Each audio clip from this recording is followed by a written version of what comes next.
抓兔弟，我是阿德雷。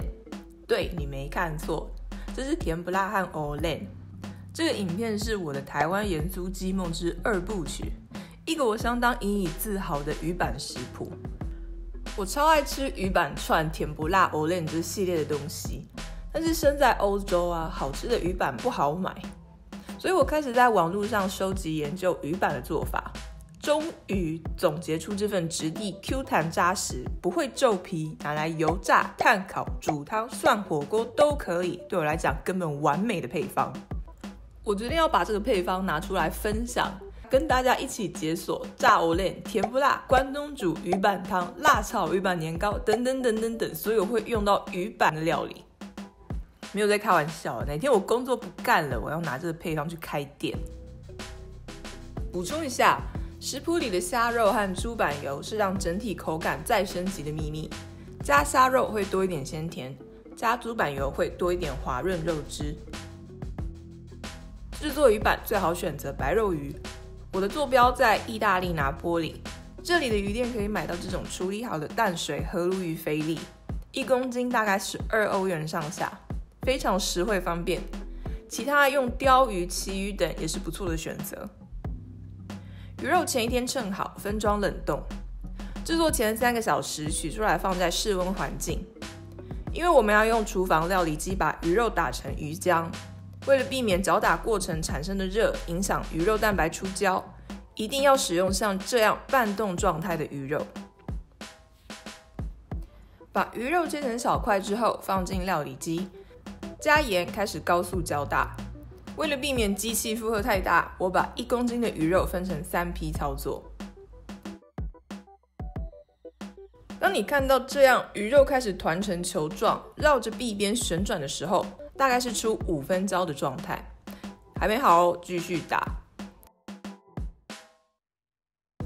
要等到像这样鱼浆均匀摊平搅动，才算完全出胶。成功出胶的鱼浆非常的黏，碰什么沾什么，但非常有弹性，甩动的时候几乎不会变形。因为鱼浆很黏，事后的清洗工作很麻烦，所以我通常会一口气做很多，反正洗碗也是洗1次而已。但不管你做多做少，请都务必牢记先打鱼浆后调味的原则。所有调味料和配料都必须在鱼浆完成后才能添加，否则你只会得到一大坨用途不明的鱼泥。虾肉跟猪板油只要大概打成颗粒就可以了，不用等到出胶。机器操作的部分到这里结束，接下来是手工操作的部分。把全部鱼胶移到够大的容器里，这里不用想戴手套啦，把你的双手洗干净就好，因为鱼浆真的超黏，手套弄没几下就会被黏走。搅拌均匀以后，开始摔打。这个步骤看起来很麻烦，但非常重要，千万不要省略。你的鱼板甜不辣、欧len会不会 Q 弹扎实，这个地方是关键。一直摔到鱼浆落下后，尖端不会下垂，有一点像史莱姆粘土那样的硬度才可以，大概就是5分钟左右的时间啦。最后让鱼浆移到冰箱冷藏半小时，这期间可以开始热油和准备塑形工具。甜不辣或鱼板片塑形很简单，就是把鱼浆平铺在抹油的烤盘纸上，厚薄和大小可以依照你的料理需求做调整。基本上你铺多厚，最后炸出来就是多厚。欧len更简单啦，把鱼浆装进挤花袋里就好了。一样，开口的直径就是最后成品的直径。唯一一个小提醒，记得把挤花袋里的空气挤出来，不然你的欧len会夹空隙，影响口感。油温烧到170度就可以入锅，用沾了油的锅勺或剪刀剪断。一开始先不要翻动，让它定型。鱼浆受热后，表皮会稍微膨胀，然后浮起。要是有沾黏的情况，等浮起后用锅勺轻轻切一下就可以解决。记得要滚动一下，让上色均匀。分批炸到表面呈金黄色就可以了。甜不辣鱼浆可以连烤盘纸一起入油锅，大概几秒后就可以轻松撕下来，还可以重复使用。